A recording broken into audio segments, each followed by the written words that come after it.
CGTN, China Global Television Network.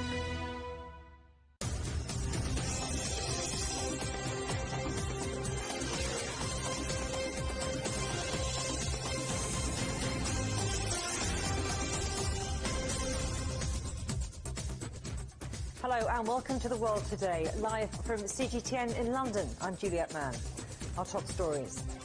Floodwaters recede in Germany, laying bare the scale of the devastation from the worst natural disaster in decades.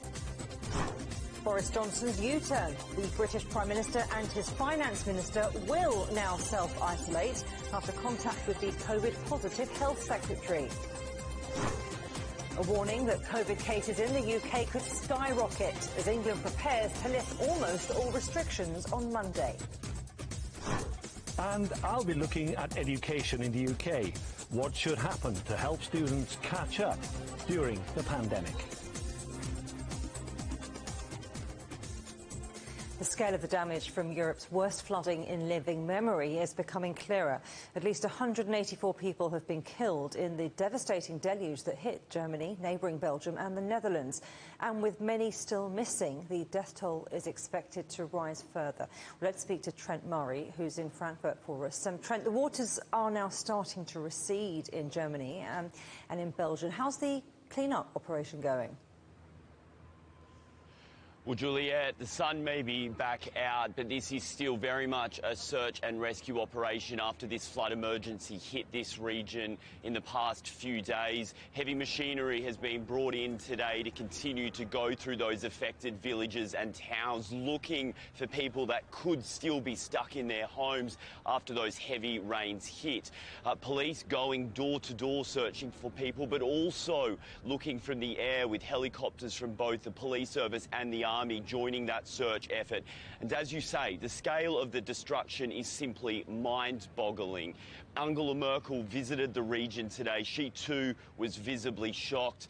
As with each hour that passes after this emergency, it becomes clearer just how many lives and livelihoods have been lost in this disaster. The desperate search for flood survivors continues across Western Europe. Germany has been hardest hit, and with hundreds of people still missing, the death toll is expected to keep rising in the days ahead. Back from her visit to Washington, Chancellor Angela Merkel headed straight to the disaster zone to inspect the damage. It's scary. I almost want to say the German language hardly knows any words for the devastation that has been wreaked here.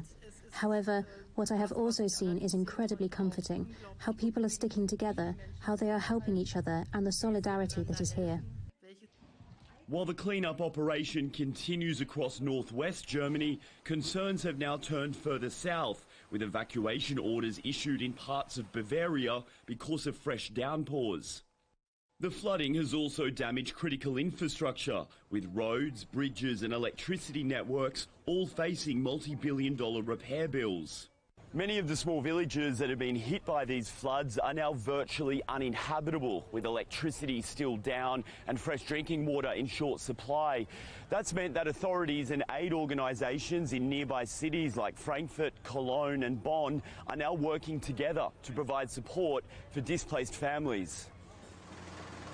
Many residents from those nearby cities have also volunteered to help, driving into the disaster zone to assist with clean-up efforts.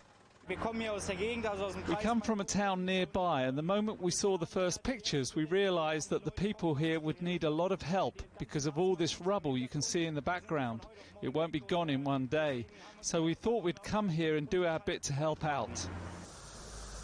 With communities across the Netherlands, Belgium and Luxembourg also hit by the floods, questions remain about whether enough early warnings were given to towns and villages in low-lying areas. Questions that many want answered quickly so they can be better prepared when the next deluge comes. Trent, astonishing pictures in your piece there, but there have been new floods in southeastern Germany and Austria. I mean, how worrying is this? Yeah, that's right. Concern now shifting more south of this country after more heavy rain hit the region last night. Villages around Salzburg in Austria saw flash flooding, as well as in Bavaria, as I mentioned there in the piece. The fire brigade in Vienna says that in the space of just 1 hour, they saw more rain than they had seen in the previous 7 weeks combined. So the questions are remaining about whether the emergency warning systems are doing the job that they're meant to, let people know that there could be flash flooding in low-lying areas. Clearly something went wrong in Germany earlier in the week with that, catching many of those people off guard. So the emergency services here and the weather service working very, very closely to make sure if there are further downfalls that there is adequate warnings in place. Also concerned, Juliet, about a dam a little bit further north of where I am. It's called the Steinbachtal Dam. It is at risk of collapse, and so communities lower down the river from that dam have been evacuated, and yet more people facing an anxious wait after this disaster, seeing whether they can return to their homes. Well, Trent Murray, goodness me, reporting from Germany, thank you very much.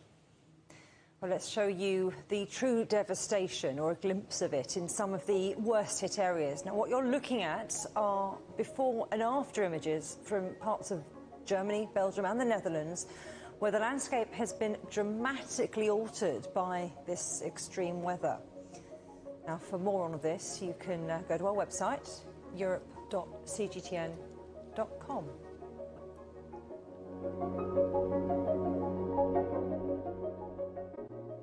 The coronavirus controversy has broken out in the UK after the Prime Minister and his Finance Minister were accused of accessing VIP testing to avoid self-isolation. The pair came under fire after announcing their plans to continue working while taking part in a pilot scheme involving daily tests. They have both been in contact with the Health Minister, who tested positive for COVID-19. This is what Boris Johnson had to say a short time ago in a video posted on Twitter. We did look briefly at the idea of us taking part in the pilot scheme, which allows people to test daily, but I think it's far more important that everybody sticks to the same rules, and that's why I'm going to be self-isolating until the 26th of July, Monday, the 26th of July. And I know how frustrating it all is, but I really do urge everybody to stick with the programme and take the appropriate course of action when you're asked to do so. Nicole Johnston joins us now. Nicole, a pretty speedy U-turn then. It was a pretty dramatic U-turn indeed on Sunday morning over the course of a few hours. Pretty clear, though, that the government got the message that it was a very bad look for them. Some 500,000 people across the UK have been told to self-isolate because they've come into contact with somebody with COVID-19, so they've been pinged by the NHS app. And so then to have a situation where it appears as though the Prime Minister and the Chancellor would have a way to avoid that by having daily testing started to get a lot of flack from certain quarters of government and the public, and they changed their course on that very quickly indeed. Well, the timing couldn't be worse, could it? I mean, this controversy comes on the eve of England lifting all of its restrictions. How divisive is this? It's very divisive, not only within government, but also with the public. When you speak to people on the streets, some people are for it, some people are against it, but everybody is very cautious. Also within the scientific community, we've heard both sides of the argument, but increasingly from not only British scientists, but also the international community, we're hearing a great deal of concern.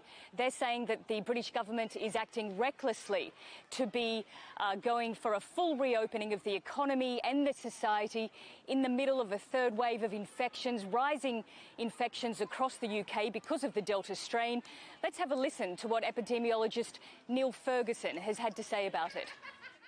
I think it's almost certain we'll get to 1,000 hospitalisations today per day. It'll almost certainly get to 100,000 cases a day. The real question is, do we get to double that or even higher? And that's where the crystal ball starts to fail. I mean, we could get to 2,000 hospitalisations a day, 200,000 cases a day, but it's much less certain. So there's a great deal of concern now about what will happen in 5 or 6 weeks' time if we do see a situation where that hospitalisation rates increase as much as that.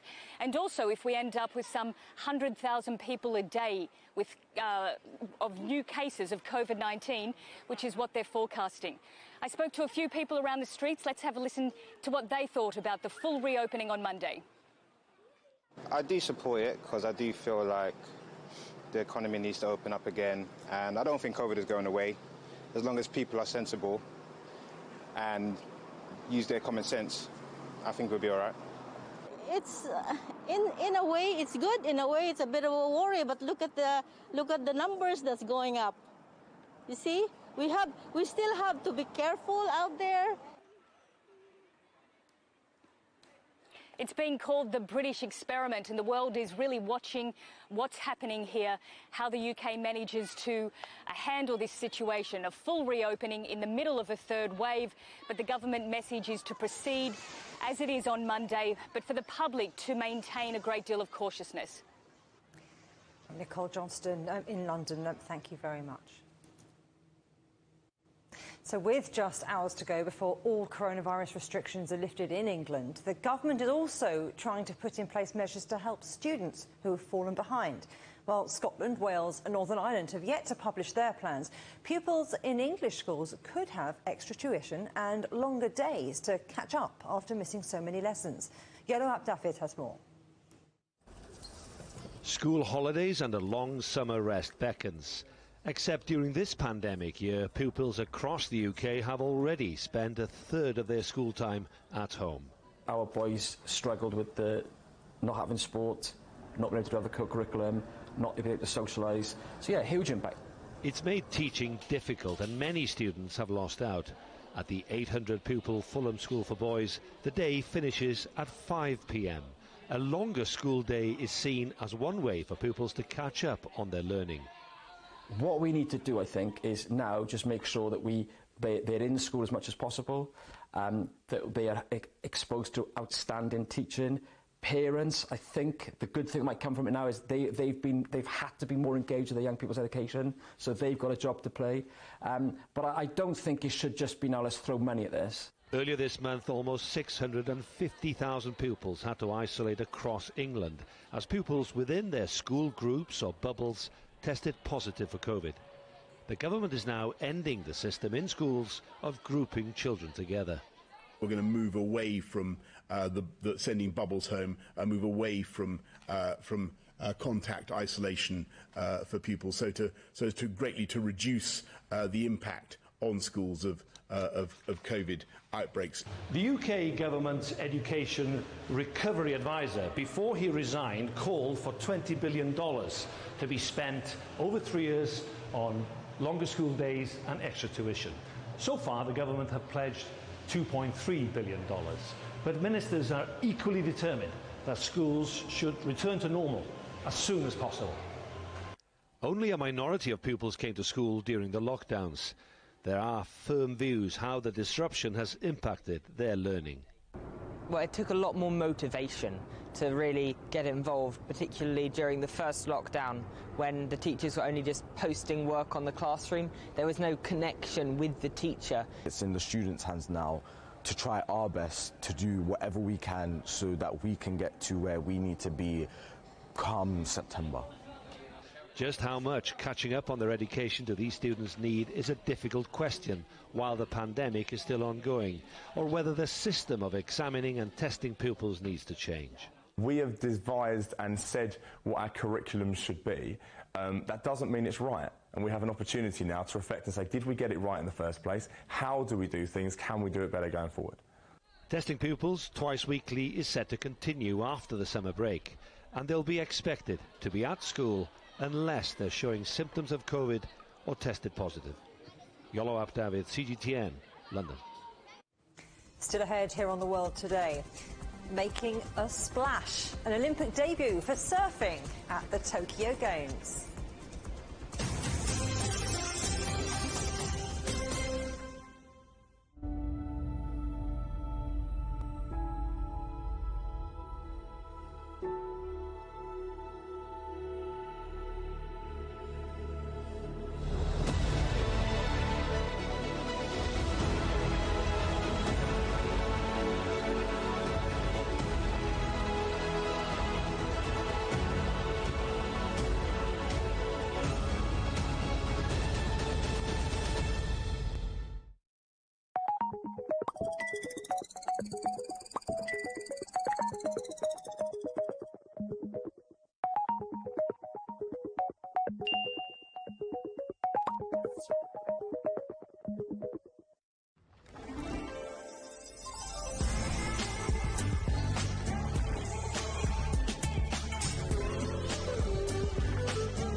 the EU's digital COVID certificate, which offers the promise of unlocking hassle-free travel around Europe this summer.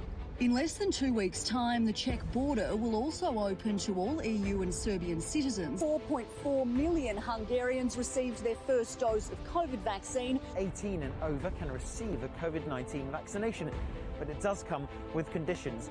Third wave will probably take longer to emerge. This vaccination centre is part of a massive effort to try and drive down the numbers of the new variant that was first identified in India.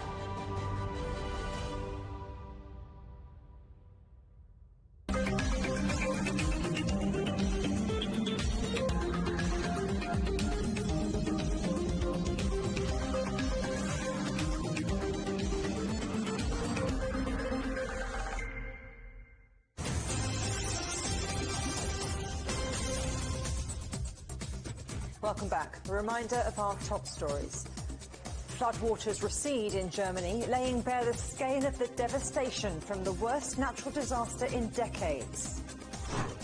And Boris Johnson's U-turn. The British Prime Minister and his Finance Minister will now self-isolate after contact with the COVID-positive Health Secretary.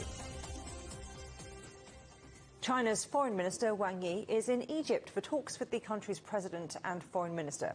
As part of his tour of the Middle East, he met Syria's President Bashar al-Assad on Saturday and will head to Algeria next. CGTN's Adel Al-Maharouki reports. Wang Yi has talked to President Abdel Fattah al-Sisi here in New Alamein City, which is a flagship national project for Egypt. This place is going to be a kind of a seasonal capital for the Egyptian government.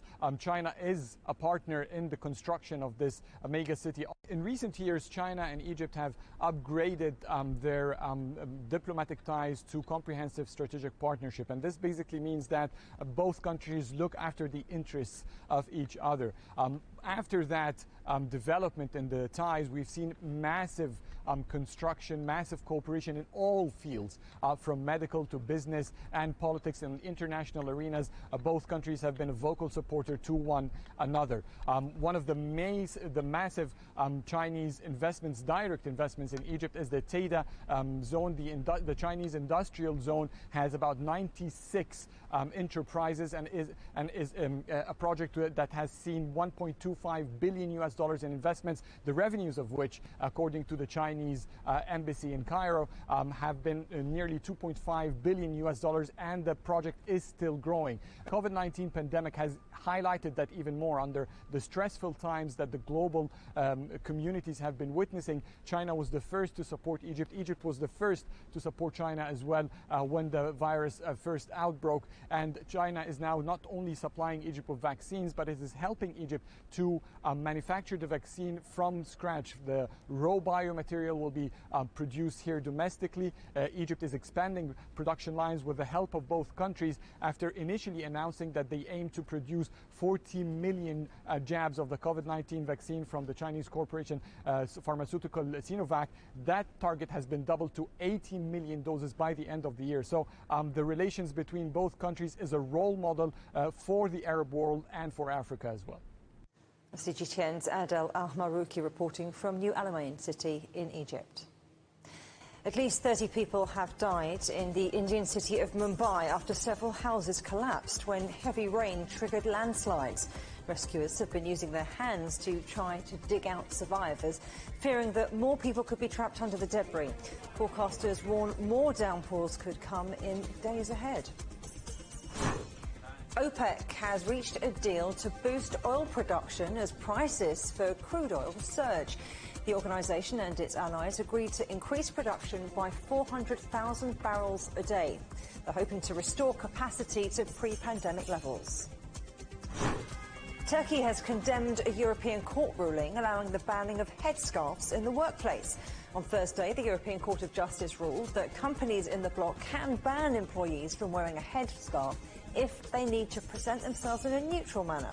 Turkey's foreign ministry says it's a clear violation of religious freedoms. Iran insists that a prisoner swap deal has been agreed with the United States, a day after Washington denied such an agreement had been reached. Iran says the deal, which also includes the UK, was made in Vienna separately from talks on reviving the 2015 nuclear agreement. The US has accused Tehran of deflecting blame for the stalemate on the talks, describing its move as outrageous. In Thailand, more than 1,000 people have taken part in an anti-government protest in Bangkok, despite stricter lockdown. Police fired water cannon, tear gas and rubber bullets to stop demonstrators from marching on the Prime Minister's office. They want him to resign over his handling of the pandemic. Mexico is experiencing its third wave of infections, and it is unvaccinated young people who are believed to be behind the spread. Alistair Baverstock reports from Mexico City. Mexico has now entered its third wave of COVID-19 infection. New cases are spiking as high as 10,000 a day, numbers that haven't been seen since the country emerged from its worst pandemic days of January. Nancy Rodriguez, a nurse in Mexico City, is only today receiving a vaccine and has to report for work at a public hospital ICU tomorrow. It makes me scared and anxious, because while I'm being vaccinated, I won't have antibodies for some time. And the hospital where I work is having to double the number of COVID wards it is currently operating, because there are many new cases. At this vaccination site, Mexicans in their 30s are now eligible for inoculation, but a force behind the current surge may be found in those even younger. Health officials in Mexico are blaming young people for fueling this third wave of infection. People in their 20s don't yet qualify for vaccination, but they are once again crowding restaurants and bars. And while they may be less vulnerable to the virus, they're just as likely to spread the highly contagious Delta variant. Even President López Obrador has urged younger Mexicans to take pandemic protocols seriously. With fewer than a third of Mexicans vaccinated with at least one dose so far, it's a message doctors here support. We are not seeing vaccinated people sick with COVID now. All the patients I have seen, and I have seen a good amount of them, all of them are not vaccinated people. It's clear that vaccination will be key in this case. As Mexico navigates this third wave of COVID-19, it's clear opinions among the young adult population are split. How this demographic chooses to behave may greatly impact how the surge here plays out. Alistair Baverstock, CGTN, Mexico City. 2 athletes have tested positive for COVID-19 at the Tokyo Olympic Village, just days before the Games are set to begin. The Olympics are being held under a new state of emergency as Japan enters its 5th wave of infections. Adam Hunt has more from Tokyo. Well, the big breaking news here in Tokyo from earlier today is that the first 2 athletes actually staying at the Olympic Village have tested positive for COVID-19. And add to that, another athlete who's not staying at the official Olympic Village has tested positive as well. Now, local officials weren't giving too many details away about those athletes. They didn't give their names, their ages, where they were from, anything like that, even their gender. They were just saying that they were non-Japanese athletes, so they were from foreign countries here to represent their countries at the Olympic Games. And we passed the Olympic Village on the way in here. It takes up a huge space along the Tokyo Bay and will house around 11,000 athletes and support staff for the Games. So I think it is going to be a case of, if not when, there will be more cases of COVID that are detected inside the village and outside as well here in Tokyo. And there is a rising concern amongst athletes and officials here in Tokyo with just 5 days to go until the Olympics begins, remember, with the opening ceremony on Friday. And a state of emergency was announced for the duration of the Games into August just 6 days ago. And there will be no fans, as we know, from either locally here in Japan or abroad as well. Now, we heard from the IOC president, a fairly contentious press conference here in the press centre yesterday, and he was continuing to urge supporters of the Games and the Japanese people here to get behind the Olympics. But there is huge public scepticism, and there continue to be scattered protests around Tokyo, and there continue to be plans for those protests up to the Games beginning on Friday. He actually said in that press conference, "I appeal to the Japanese people to welcome these athletes here for the competition of their life." And he went on to say that this is the most restrictive sports event in the entire world. I think it's safe to say it's going to be a very nervous few days ahead of the opening ceremony on Friday. It's Adam Hunt reporting there. Now, for the first time, surfers will be making waves at the Olympics. It's one of 5 sports making their debut at the Tokyo Games. CGTN's Edith Tianshan hits the surf in Los Angeles. Yeah, I hate the mornings, but I'll do it for surfing. Every single day, hundreds of surfers flock to these shores at the crack of dawn in hopes of catching some of the best waves of the day. For me, you know, I get to be away from all the technology, all my devices, all the things that I need to, my to-do list, like all that just goes away. And I just get to be present in the water with nature, and I love that. Since the 1960s, Southern California has been the home base for the world's governing authority for professional surfers taking part in international competitions. Southern California is the mecca of surfing here in the mainland United States, and over the years it's gained a lot of popularity, especially during the pandemic. And now, after becoming an Olympic sport, many believe it could become even more popular across the world.